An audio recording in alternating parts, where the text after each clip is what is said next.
Buenos días, compañeros. Les rogamos guardar silencio y tomar sus lugares. Son en punto de las 10 para dar inicio a nuestro seminario departamental de acuacultura y medio ambiente.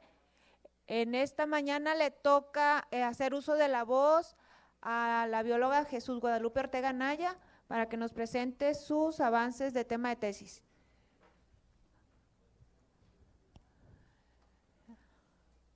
Entonces, si podemos tomar nuestros lugares y guardar silencio, por favor, gracias. Adelante. Bueno, pues buenos días, yo soy Jesucita. Les voy a presentar mi tema de tesis que lleva por título Cronología reproductiva y la selección de sitios de anidación del águila pescadora Pandion haliaetus en la isla San Ignacio, Sinaloa, México. Mis directores de tesis son el doctor Alfredo Zavala Norzagaray y el doctor José Alfredo Castillo Guerrero. Mi comité tutorial está conformado por el doctor César Paul Ley Quiñones, la doctora Diana Cecilia Espinosa Escobedo Urías y el biólogo Hugo Manuel Espinosa Flores. Para determinar la selección de hábitats de muchas especies, en particular las aves, la presencia y abundancia está determinada y muy ligada a los factores ambientales y las relaciones interespecíficas que existen entre ellas. Además, estas, aparte, determinan los modelos de distribución y abundancia de las mismas especies. Dentro de estos factores ambientales podemos encontrar el clima, la altitud y la topografía, que juegan un papel importante para la distribución. Además, podemos concluir que las características de un hábitat son determinantes y van a determinar la selección de sitios de anidación, en particular de las aves. Esto lo hacen para conseguir refugio y alimento. Dentro de todo, además de otro de los factores importantes a tomar en cuenta, está el factor de las actividades antropogénicas. Dicho factor, si bien no es uno de los principales determinantes, también contribuye a los patrones de distribución, la abundancia y la selección de hábitat. Esto en la actualidad ha llevado a, no en la actualidad, sino ya se han tenido registros históricos que muchas de las actividades ha llevado a muchas especies a la extinción y el equilibrio poblacional. Cabe destacar que es una amenaza global. Estas actividades provocan un desequilibrio en los ecosistemas, mermando así los servicios que este puede ofrecer.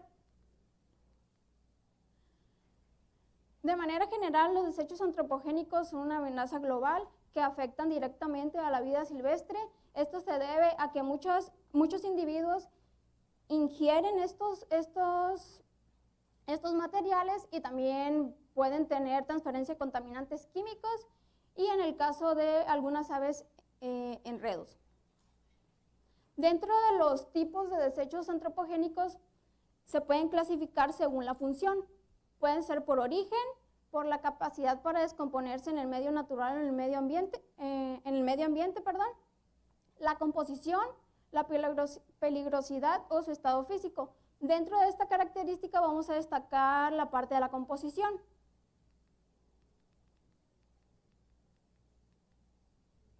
Bueno, dentro de la composición, este se clasifica en papel y cartón. Cabe destacar que son muy reutilizables, se pueden volver a reutilizar.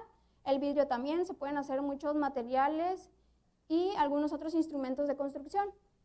Plásticos, esto si bien es una medida más económica, muchos se pueden volver a reutilizar, pero otros no. Esto va a depender mucho de cómo se va a separar desde sus orígenes.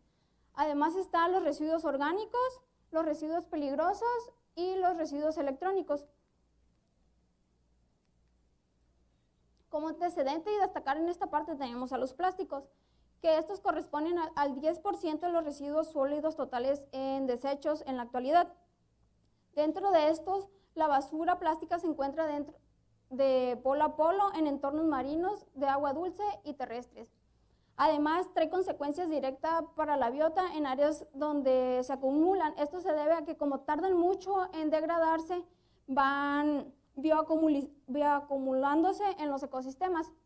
Además, otra característica que se ha destacado mucho en la actualidad es que muchas especies de aves silvestres han incorporado los plásticos a sus nidos. Como dato curioso, la pérdida del 52% de las rapaces a nivel mundial es a causa de los desechos antropogénicos, de manera específica en los plásticos. Estas especies adquieren estos desechos plásticos y los van añadiendo a la construcción de sus nidos. El diseño y la morfología juegan un papel muy importante en muchas especies. Esto se debe a que pues, son el refugio de las crías, minimizan el riesgo de depredación y muchos lo utilizan como una comunicación sexual o social. Esto va a depender pues, de cada especie.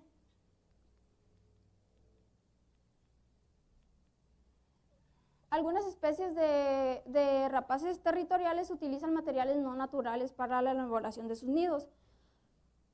Dentro de estas lo utilizan para la decoración de nidos, señales confiables para sus congéneres, revelan la viabilidad del sitio y además también nos muestran la calidad del territorio y el dominio que ésta tenga sobre el ecosistema. Cabe destacar que las rapaces en la investigación no son modelos de estudio muy comunes. Esto se debe a que se encuentran en bajas densidades y en grandes áreas de distribución, además de que muchas veces las nidificaciones de estas se encuentran en sitios de difícil acceso. También tienen un comportamiento elusivo. Esto se debe a que son altamente territoriales, entonces tienden a atacar todo aquello que se acerca a sus nidos. Además, tienen tiempos generacionales muy largos.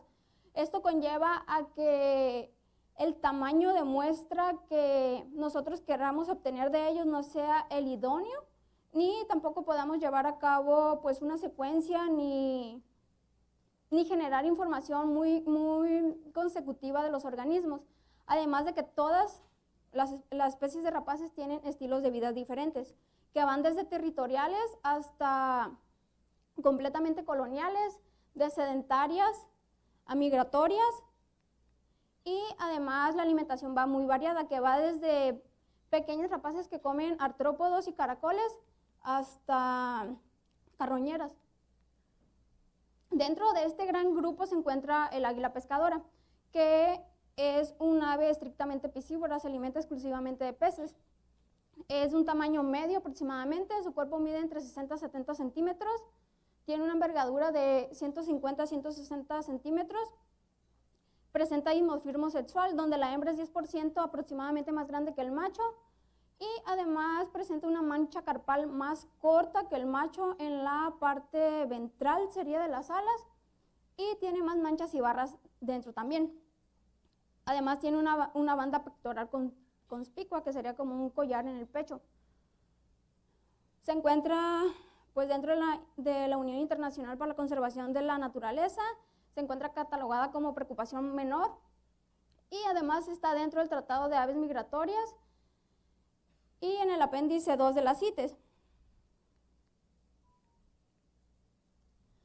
Dentro de las particularidades que ella tiene son las preferencias que tiene para la anidación. Si bien es una especie cosmopolita, que la podemos encontrar pues, en casi todo el mundo, excepto de los polos, esta ave tiende a anidar en estructuras lo suficientemente fuertes que puedan soportar el peso de sus nidificaciones. Estas nidificaciones pueden llegar a pesar entre 350 a 450 kilogramos aproximadamente. Esto va a depender de las generaciones que lleve anidando en el mismo sitio. Esa es otra de las particularidades, que tiene cierta fidelidad a su nido. Además de pues, anidar en zonas de fácil acceso al alimento, no van a separarse más de 10 a 20 kilómetros de su nido, en aguas poco profundas que van desde los 0.5 a 2 metros. Esto es para que cuando ellas se zambullan les permita poder cazar con más facilidad los peces. Pueden llegar a levantar peces de hasta 1.5 a 2 kilogramos más o menos. Y además selecciona sitios que le permitan estar a salvo de los depredadores.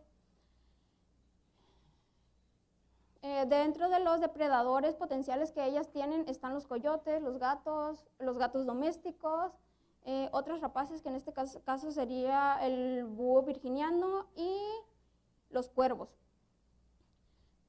Dentro de las estructuras preferentes que ellas tienen para la anidación se encuentran los acantilados, algunas cactáceas, algunas plataformas o estructuras artificiales,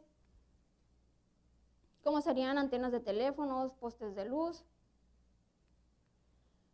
Dentro de la selección de los materiales que ellas tienen para elaborar sus nidificaciones se pueden clasificar en dos grupos, en materiales naturales y en materiales no naturales, que serían los materiales de origen antropogénico. Dentro de los materiales naturales se pueden destacar palos grandes, que van de 2 a 4 centímetros de diámetro y hasta 1 metro de largo, y palos pequeños en el cuerpo del nido, y en la cama del nido donde van a poner los huevos suelen utilizar mantas de hierba, algas secas o musgo. En la actualidad, algo que se está viendo mucho y es un foco rojo es la utilización que ellas tienen del material antropogénico. Se ha visto que pues, la utilización de bolsas de plástico, de cuerdas, de artes de pesca, como en este caso serían diferentes tipos de mallas, cordones o hilos de nylon, son muy utilizados en la elaboración de los nidos, esto para sustituir lo que sería el material natural. Otro de las particularidades que tiene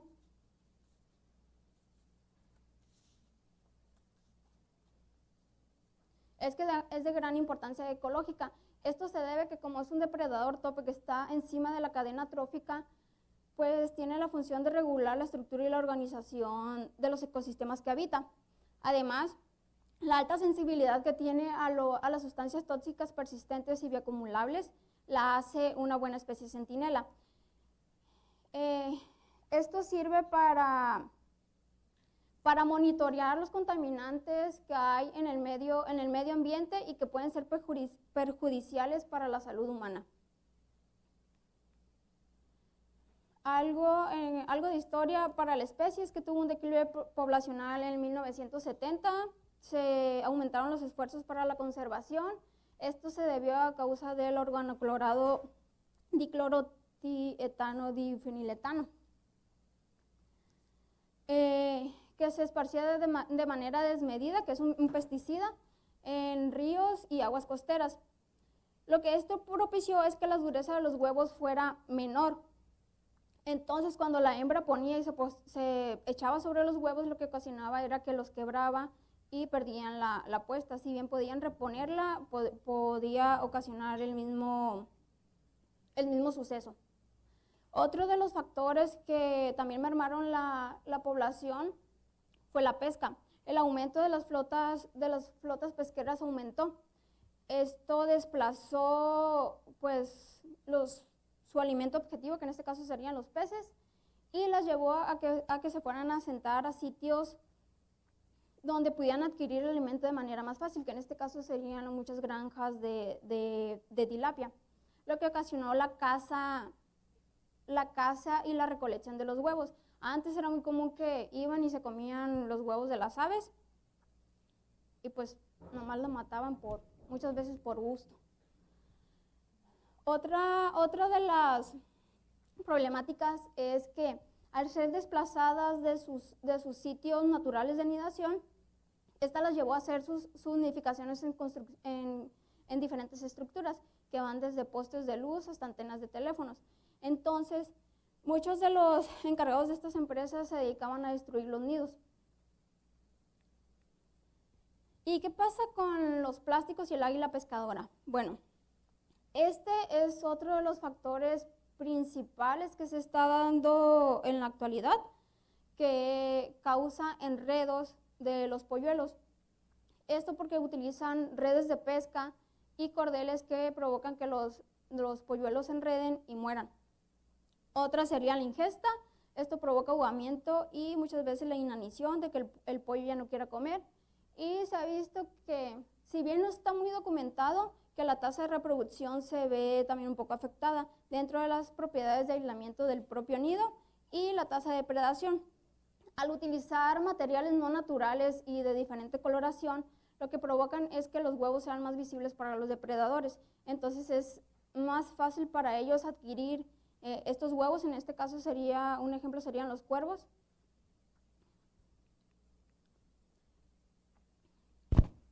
Si bien es una especie cosmopolita en la distribución en América, pues se distribuye una fracción poblacional para el noroeste mexicano.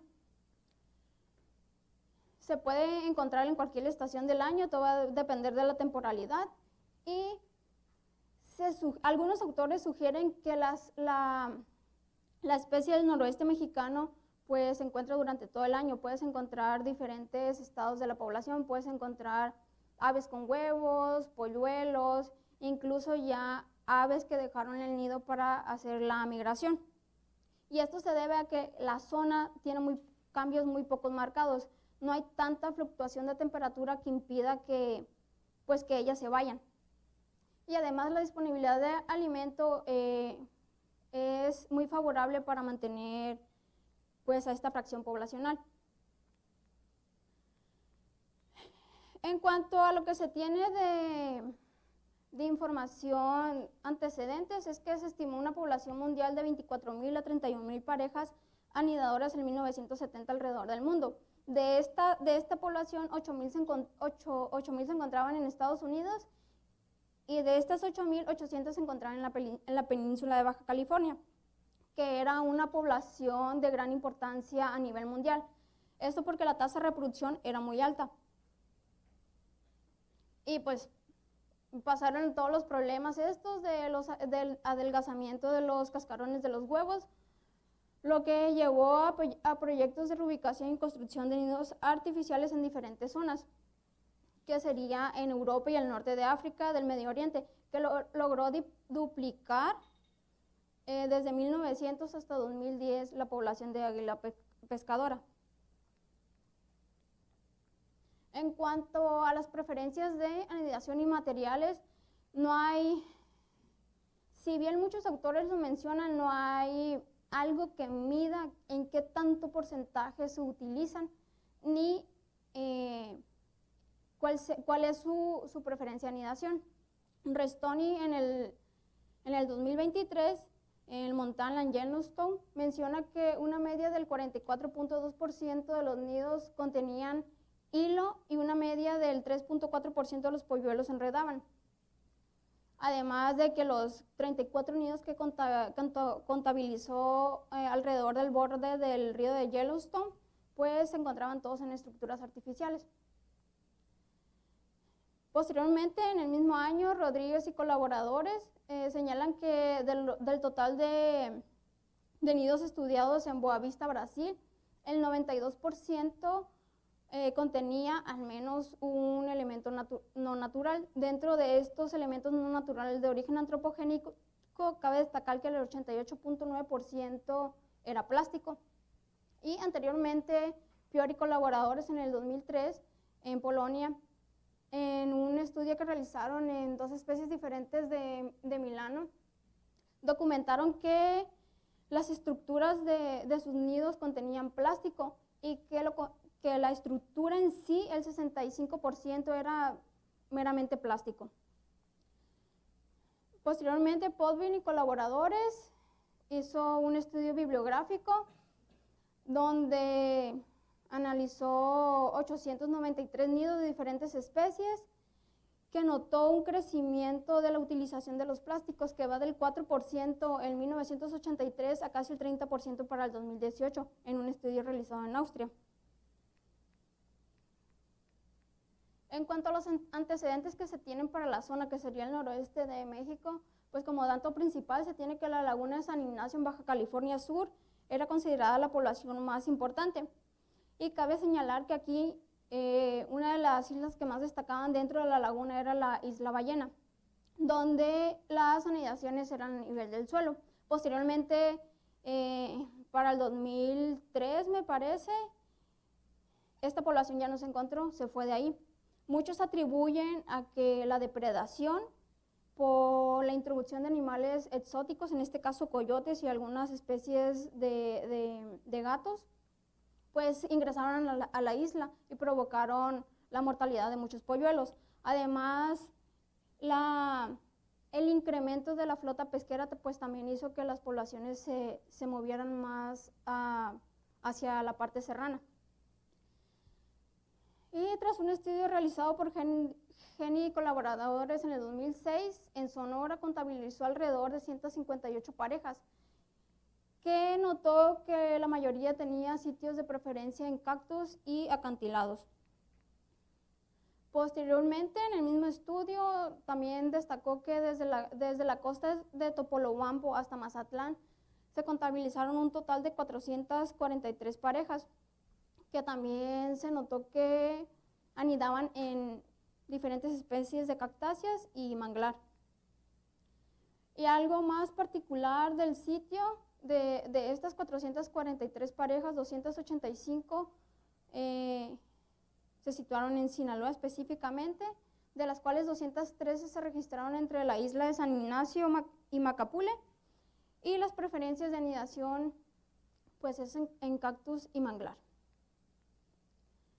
Entonces, ¿por qué es importante realizar un estudio de esta especie? Si bien ya lo mencioné, como es una especie considerada centinela que nos va a decir cómo está el ecosistema que habita, si es viable o no, si está contaminado o no, o si va a tener un efecto negativo para la salud humana, pues es importante pues, notar estos cambios tempranos en las tendencias poblacionales, si van, si vienen, si crecen, si disminuyen, qué es lo que está pasando en sí con esta fracción poblacional. Y pues esto va a llevar a mejorar los planes de manejo que ya existen para el área y la protección de las mismas áreas y de las especies vegetales que ellas utilizan.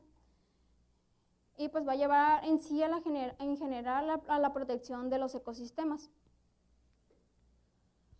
Como hipótesis, tengo que el águila pescadora presenta una anidación sincrónica y una preferencia de anidación hacia las cactáceas. Además, los plásticos se presentan en el 50% de los nidos. Mi objetivo general es determinar el número de nidos, la cronología reproductiva y la selección de hábitat de anidación del águila pescadora en la isla. Mis objetivos específicos es determinar el número de nidos y caracterizar la cronología reproductiva, evaluar si existe una preferencia de sitios de anidación del águila pescadora y analizar la composición y presencia de los plásticos en los nidos del águila pescadora. Mi área de estudio es un área de protección de flora y fauna de las islas del Golfo de California, forma parte del sitio Ramsar. Cuenta con un área total de 37 kilómetros cuadrados y una longitud aproximada de 24 kilómetros, rodeadas de dunas arenosas con vegetación de manglar y pastizales halófitos, y además de presentar vegetación de selva baja caducifolia. Es de jurisdicción federal. Dentro de las especies de importancia en el sitio se encuentra el mezquites, el cardón y el jito. Cabe destacar que el jito tiene referencias culturales, es de gran importancia para las culturas que aquí radican.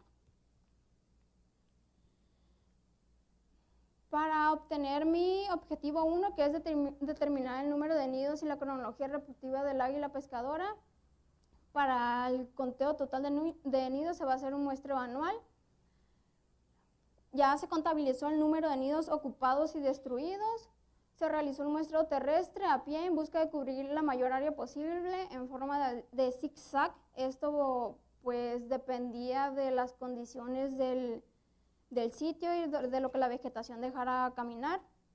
Posteriormente se marcaron los nidos en coordenadas con ayuda de un GPS y a cada nido se le añadió un número de identificación.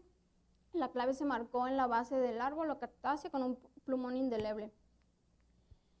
Para la cronología reproductiva se tienen registradas las fechas de los primeros volantones y las primeras puestas, para posteriormente determinar si la temporada reproductiva es sincrónica y asincrónica. Aún nos faltan datos de registrar los primeros cortejos y las primeras eclosiones de los polluelos.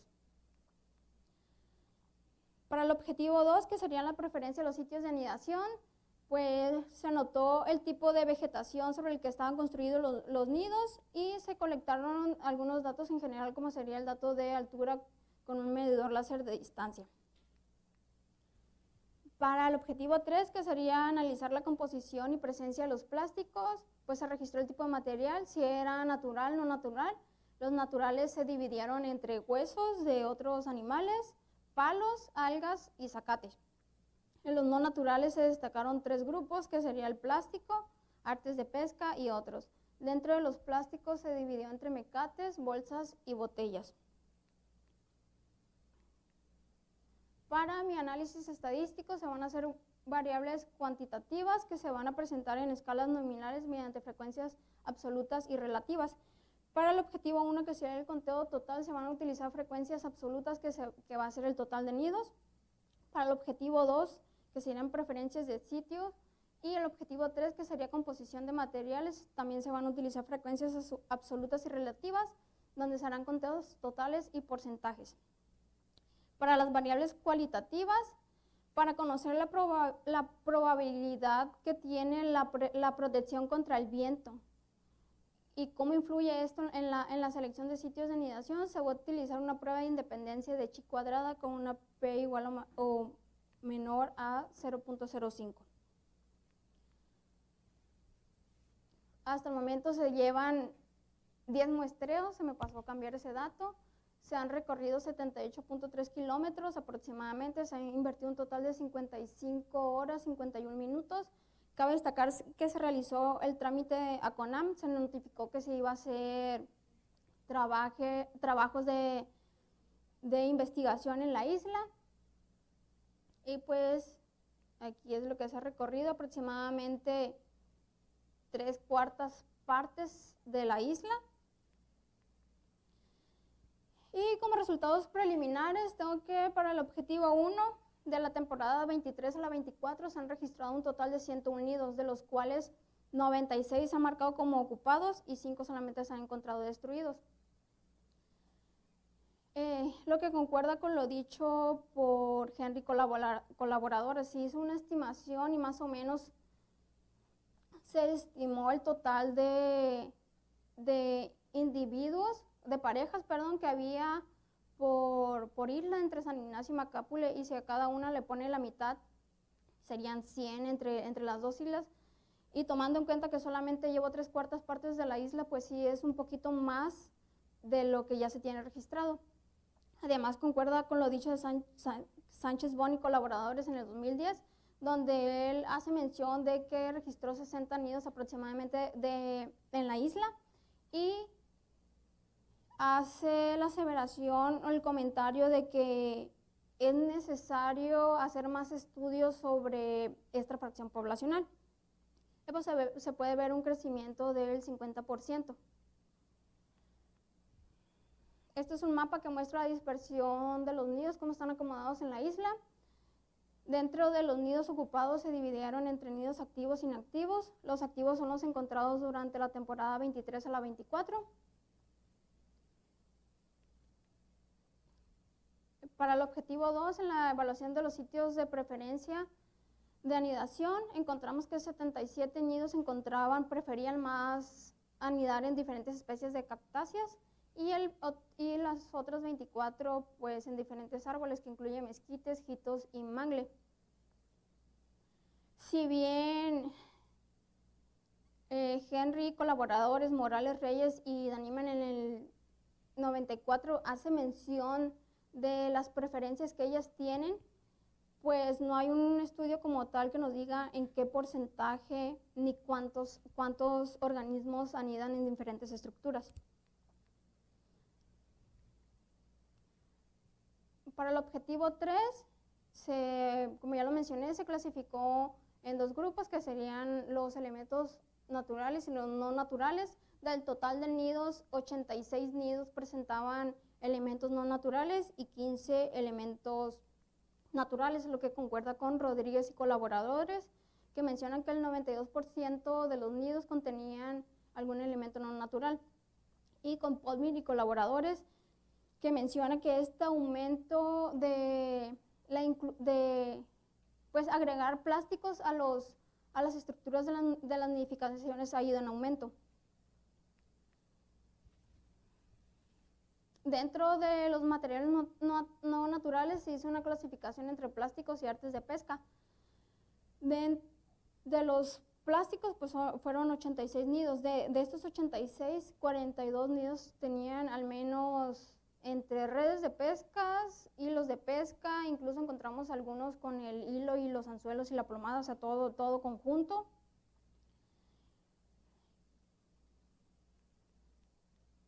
Lo que concuerda con Restoni y en el 2023, que menciona que el 44.2% de los nidos contenían hilo de pesca, y Rodríguez y colaboradores en el 2023, que el 88.9% de los nidos tenían plástico. Como conclusiones preliminares, se tiene que, de acuerdo con los antecedentes y resultados obtenidos en el presente estudio sobre el tamaño de nidos ocupados presentes en la isla San Ignacio, posiblemente se presente un crecimiento en la fracción poblacional a través de los años. Además, las estructuras presentes en la isla San Ignacio de cactáceas, manglares y selva baja caducifolia ofrecen estructuras lo suficientemente fuertes para sostener los nidos y protección a los depredadores, permitiendo un alto porcentaje de nidos ocupados. Con respecto a los plásticos, la actividad antropogénica como la pesca, el turismo y la cercanía que tiene la isla con la zona urbana genera desechos que el águila pescadora utiliza el mayor porcentaje para la elaboración de las nidificaciones, lo que puede presentar un riesgo para los polluelos. De acuerdo al tamaño de la fracción poblacional de la isla San Ignacio, ofrece los recursos necesarios para mantener una población sana, y esto se observa en que las poblaciones más grandes se encuentran en el noroeste mexicano. Y este es mi cronograma de actividades, estoy en mi cuarto semestre.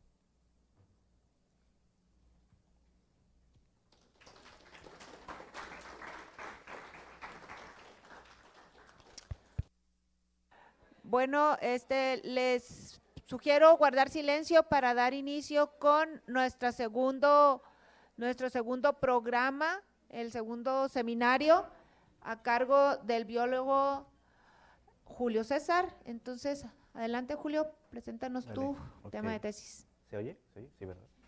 Gracias, doctora. ¿Qué tal, Sidir? ¿Cómo están? Antes de empezar, quisiera aclarar una cosa. El título de mi proyecto cambió, no es el que aparece en el resumen.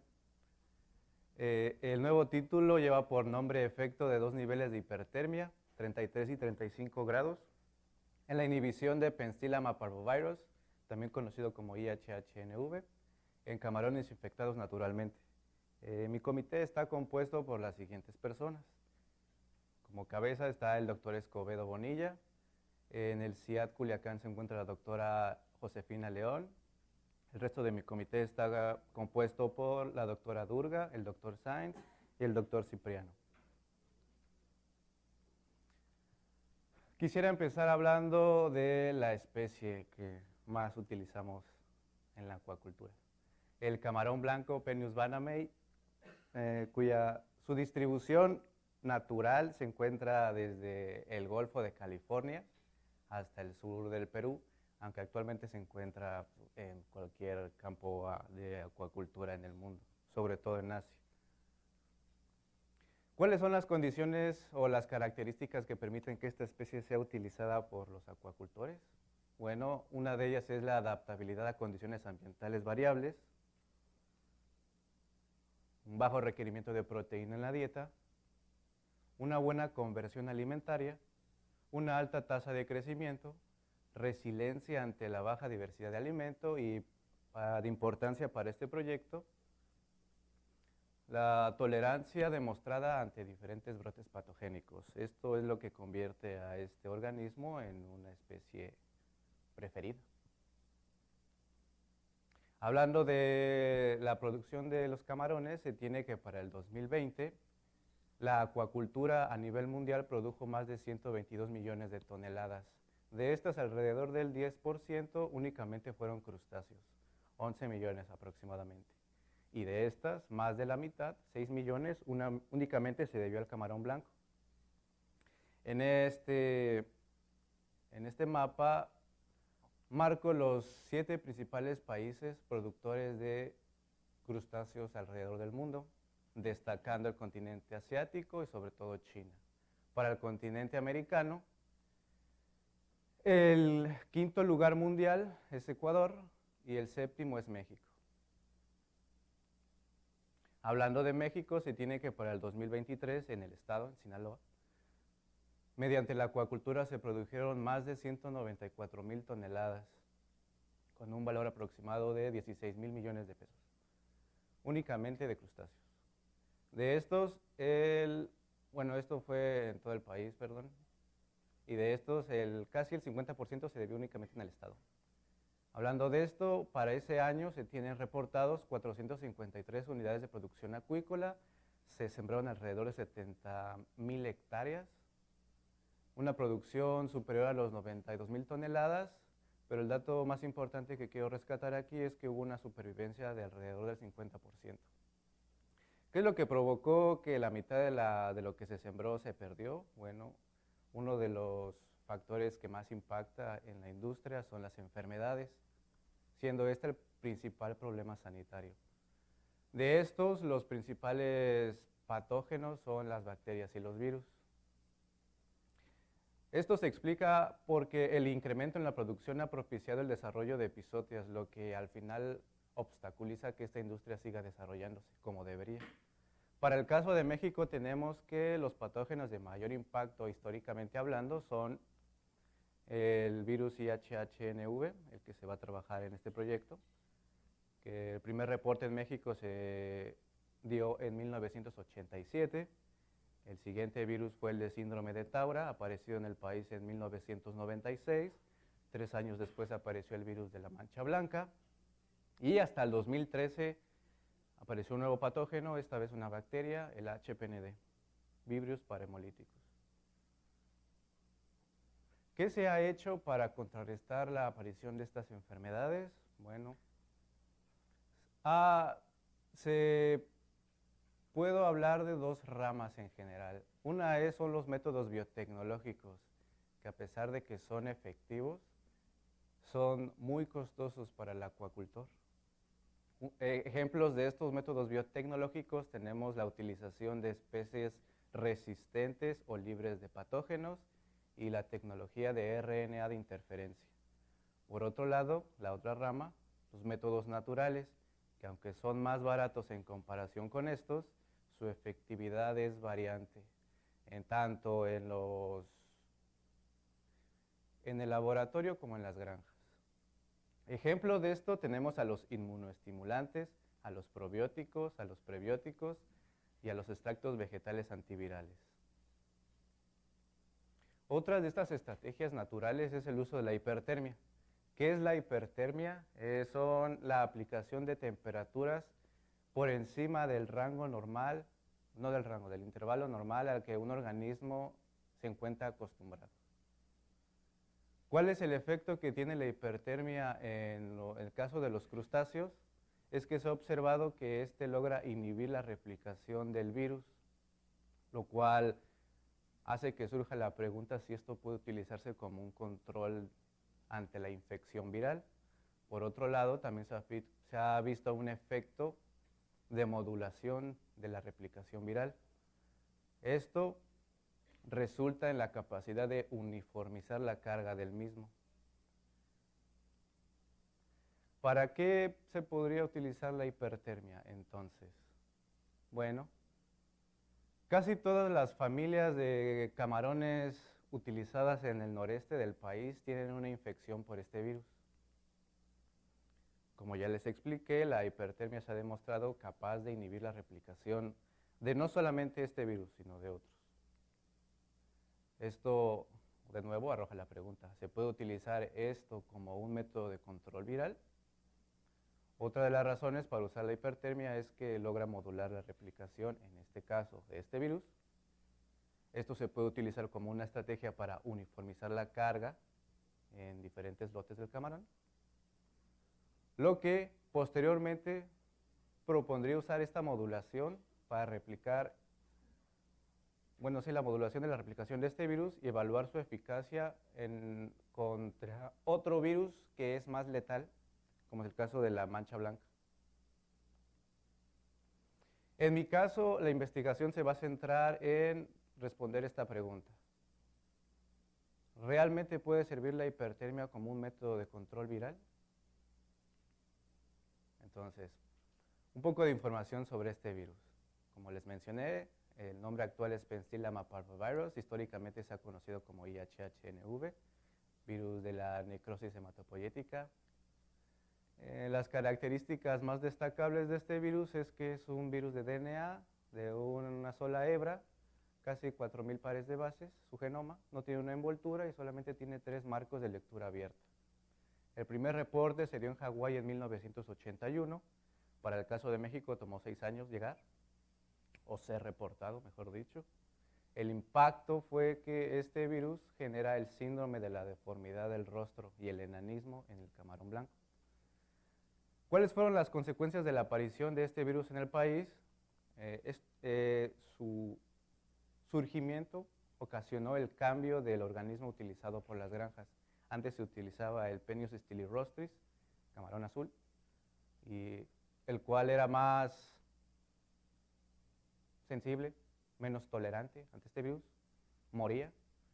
Y se demostró que el camarón blanco era el que toleraba más este virus, como les mencioné al principio. En cuanto a la actualidad, ya lo había dicho antes, la distribución de este en el noreste del país es enorme. Como antecedentes tenemos que en el 2014 Escobedo, Bonilla y Barra determinaron la susceptibilidad del camarón blanco a este virus, encontrando que existe una relación con la diversidad genética. Esto quiere decir que varía de lote a lote y dentro de la misma población podríamos decir que afecta más a los juveniles que a los adultos. En el 2018, Aboite determinó la cinética de replicación de este virus usando la hipertermia alrededor de 33 grados, observando un efecto dependiente. Esto quiere decir que a mayor tiempo mantenía los camarones a altas temperaturas, más de 33 grados, mayor eran los días en los que la inhibición de la replicación se daba. En el caso de la hipertermia como antecedentes, tenemos que Vidal, Sonnenholzen, Granja y Radman y colaboradores demostraron que la hipertermia puede funcionar como un método de control viral para el caso de un virus letal como es el de la mancha blanca. Demostraron una mayor supervivencia cuando son mantenidos a temperaturas de 33 grados comparados con camarones infectados pero mantenidos a 27. La diferencia entre todos estos autores se debió a que al método de infección, unos fueron inyectados intramuscular, otros fue en el alimento. El peso de los organismos varió desde 0.8, 2.3, 4 hasta 14. Y los días en los que estos registraron la carga, en cuántos días habían pasado en hipertermia. Unos pasaron 20 días, otros 8, otros solo unas cientos de horas. Entonces no había algo como una estandarización, por así decirlo. En cambio, en el 2007, Montgomery y Brock demostraron el mismo efecto, la capacidad de control viral, pero ahora con el virus IHHNV. Igual, temperaturas de 33, casi 33 grados, 32, afectan la tasa de replicación en camarón blanco. Cabe destacar que la infección de este virus en ese entonces se debió por inyección intramuscular. Y el peso fue de 2.5 gramos y midieron la carga solamente hasta 17 días posinfección. Como hipótesis tenemos entonces que en camarón blanco, naturalmente infectado, la hipertermia, 33 grados, inhibe la replicación del Penstillama parvovirus menos tiempo post-tratamiento, 7 días, mientras que un mayor nivel de hipertermia, 35, inhibe la replicación por más tiempo, 14 días. ¿Cuál es la justificación de mi trabajo entonces? La camaronicultura continúa amenazada por enfermedades patogénicas, tanto virales como por bacterias. En el caso de este virus, este muestra altas prevalencias en el noreste del país, pudiendo causar retraso en el crecimiento, aunque este efecto no siempre se da. La hipertermia puede inhibir la replicación viral funcionando como un método de control natural contra patógenos virales, en este caso IHHNV. Entonces, comprobar que una mayor temperatura logra inhibir por más tiempo la tasa de replicación de este virus ayudará a definir las condiciones óptimas para su control en las granjas. Mi objetivo general es evaluar dos niveles de hipertermia, 33 y 35 grados, en la eficacia para inhibir la replicación de este virus en camarones naturalmente infectados. Mis objetivos particulares: obtener un lote de camarón blanco infectado naturalmente con IHHNV, determinar la cinética de replicación de este virus modulada por hipertermia a 33 y a 35, evaluar cualitativa y cuantitativamente la carga viral y establecer el nivel de hipertermia óptimo para modular su replicación. ¿Cómo llevé a cabo todo esto? Para el primer objetivo, obtener lotes de camarón blanco, se contactó al CESACIN, a laboratorios que tuvieran historial con presencia de IHHNV. Se les hizo PCR punto final para confirmar que efectivamente tenían este virus desde que eran larvas, o sea, naturalmente infectados, utilizando la extracción de DNA por el método CETAB al 3%. Estos fueron los primers utilizados, sobre todo el de arriba, el 309, cuyo amplicón es, por eso es 309, un amplicón de 309 pares de bases, utilizando un mix de reacción de 25 microlitros.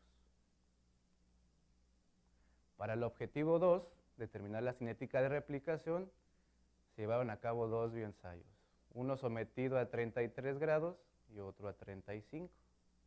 El peso promedio de los camarones era de 1 gramo. Los tratamientos fueron los siguientes.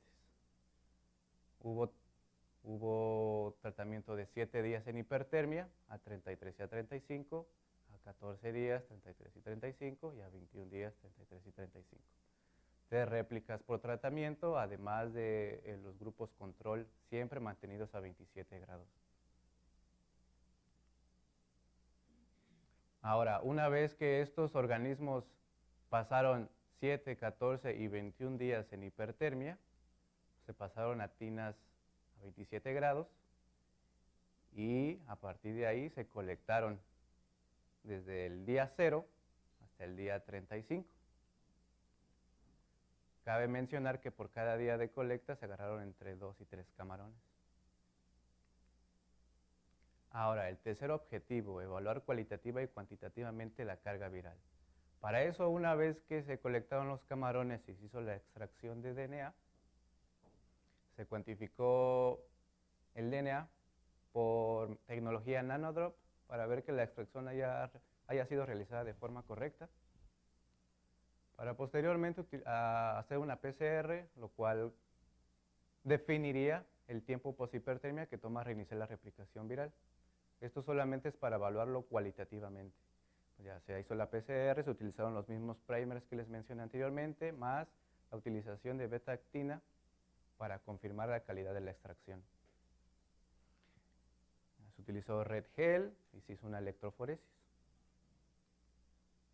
Para el caso de la evaluación cuantitativa, se realizó y se está realizando y se realizará una PCR en tiempo real.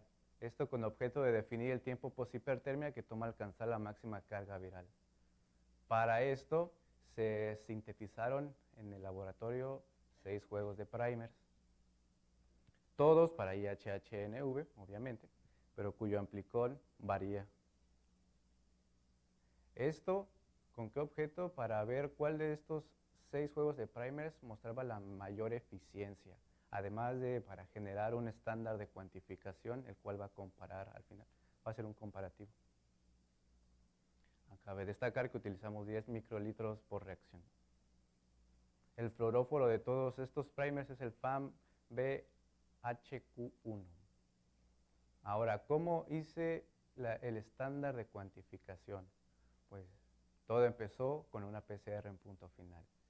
Se buscó amplificar el fragmento de interés. Las condiciones dentro del termociclador dependieron de la temperatura de melting y el peso del amplicón. Una vez que los geles demostraron que se había amplificado en el peso correcto o esperado, se agarraron 4 microlitros del producto de reacción, se les agregó un microlitro de solución salina, un microlitro del vector a una concentración de 10 nanogramos por microlitro, del PCR4 topo, es el vector, el plásmido. Este se mantuvo media hora a 25 grados, después se pasó toda la noche a 4 grados, al día siguiente se pasó a menos 20 grados hasta su utilización. Para la reacción de transformación se generó una suspensión de células competentes E. coli top 10, 10 microlitros por Eppendorf, se les agregó 4 microlitros de la reacción de ligación, se mantuvieron en hielo por 30 minutos, después se pasó a un termomezclador por 42 grados a 30 segundos, después se pasó a hielo por 2 minutos, después se le agregó el SOC, después se metió al termomezclador por 37 grados, 1 hora, 150 revoluciones por minuto. Una vez que se obtuvo todo esto, se plaqueó la suspensión en cajas Petri con medio LB más antibiótico, que en este caso fue ketamicina. Se agregaron 50 microlitros por caja, incubándose de 1 a 2 días. Una vez que las colonias crecieron, esto se llevó a cabo una PCR colonial utilizando como templado 5 microlitros de agua destilada con las colonias. Estas colonias se picaron con una punta amarilla y se agregaron a los 5 microlitros de agua. El mix de reacción final fue a 25 microlitros. Una vez que el termociclador terminó, se realizó un gel de agarosa al 0.8% y TAE, se utilizó TAE. Se corrió a 1 hora, 90 volts, y se vio los resultados en un fotodocumentador. Ya, una vez que se obtuvieron las bandas con peso específico, peso esperado, estas fueron purificadas y secuenciadas para confirmar correctamente que la inserción del gen de interés se dio dentro de las bacterias. Esto después se midió a 260 nanómetros en un espectrofotómetro para determinar la concentración, y justo ahí yo podía saber el número de copias por nanogramo de plásmido, que me va a servir de comparativo más adelante. Ya para confirmar que todo que sigue estando ahí, se realizó otro gel de agarosa. Mis resultados hasta este momento son los siguientes. Para el primer objetivo se obtuvieron lotes provenientes de Rosario y de Lota. Se les aplicó, como ya les dije, el primer 309 y demostrando que todos están infectados. Para mi segundo objetivo, estos fueron podría decirse el calendario de las muestras que agarré, o sea, a partir desde el día 0 hasta el día 34, cuántos organismos se colectaron, con un total de 72, más 32 organismos provenientes de las tinas control, dando un total de 104 muestras para el primer bioensayo a 33 grados. Para hacer la extracción se utilizaron 50 miligramos de pliópodo más branquia, y el nanodrop arrojó un promedio de concentración de DNA de 764 nanogramos por microlitro. Para el segundo bioensayo, un total de 99 organismos fueron muestreados, más 28 provenientes de la tina control, dando un total de 127 muestras, y de nuevo la concentración del nanodrop dio un promedio de 377 nanogramos por microlitro. En cuanto a la evaluación cualitativa, se tiene que, para el caso de beta-actina, las bandas fueron muy intensas. Esto quiere decir que la extracción fue llevada de forma correcta. Y en el segundo gel les pongo las muestras a 18 días post-hipertermia, en el cual se puede ver que todas son negativas.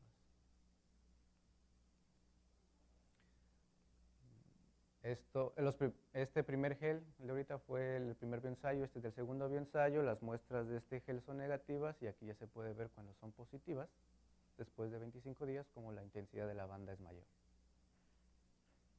El resumen de cada bioensayo es el siguiente. Estas fueron las condiciones en general, el resumen de las condiciones, la temperatura, la salinidad y los camarones utilizados al principio. En cuanto a los positivos por este virus, se tiene que después de 34 días, solamente 4 organismos fueron positivos a IHHNV. Para el segundo bioensayo, se tiene que hubo 9 camarones positivos, pero solamente para un tratamiento.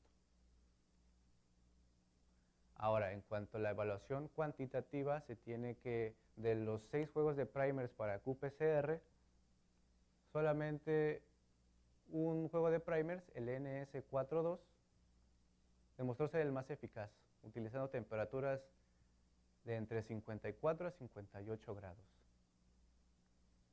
El gel de abajo les muestro el PCR colonial, el cual indica que hubo una buena inserción, bueno, que hubo una inserción, mejor dicho, del gen de interés dentro de las colonias.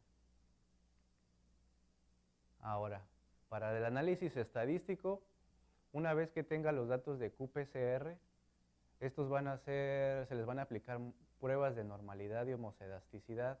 En caso de ser paramétricos, se aplicará una prueba de ANOVA de una vía más una prueba de Tukey.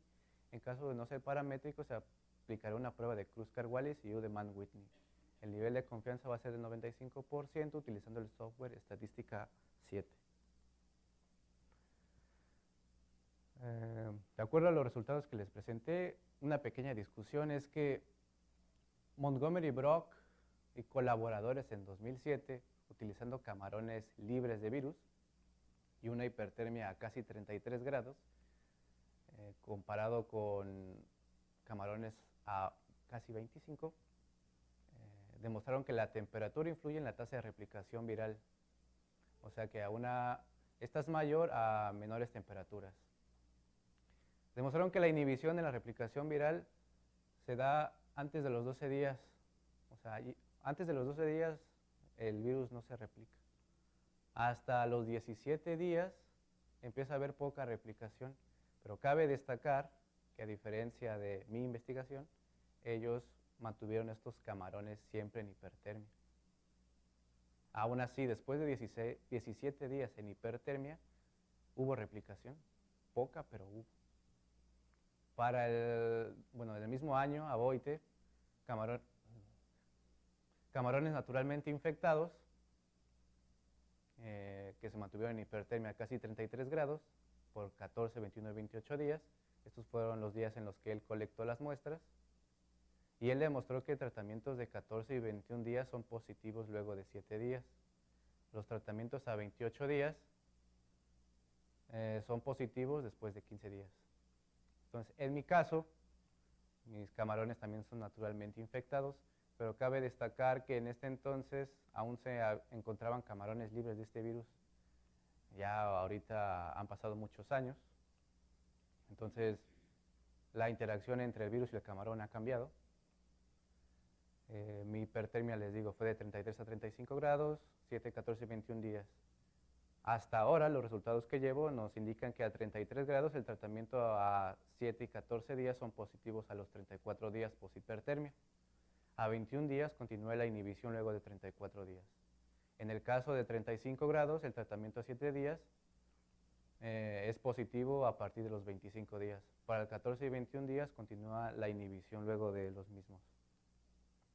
¿Cuáles son las posibles razones de que la diferencia en los resultados sea tan distinta en los antecedentes y lo mío? Bueno, una de las posibles razones es la mutación. El virus ya mutó desde que surgieron estos trabajos hasta ahorita. O sea, este virus llegó al país hace casi 40 años. Entonces, los virus mutan muy rápido. Quizá el virus se volvió más resistente, por así decirlo, no tan patogénico. También tiene que ver la coexistencia entre el hospedador, en este caso el camarón, y el virus. Quiere decir que también el virus se acostumbró, se habituó al virus, evolucionó también, en parte. Para el caso de virus tiene que ver la variación genética, las cepas y la patogenicidad del mismo. En el caso del camarón tiene que ver la línea, la familia de donde viene, la tolerancia entre el mismo organismo y la susceptibilidad. Cabe destacar que también para que se dé una infección, no solamente es una relación entre el camarón y el virus, sino también tiene que ver las condiciones ambientales para que esto se dé. ¿Qué es lo que me falta hacer? Bueno, secuenciar el plásmido transformado para confirmar que efectivamente se insertó el gen de interés, determinar la concentración del estándar para tener el comparativo y únicamente así podré iniciar el análisis por qPCR. Este es el cronograma de mis actividades, cuarto semestre, estamos en octubre. Ya voy a continuar mi estancia de investigación en Culiacán. Y por ahora eso es lo que llevo. Muchas gracias.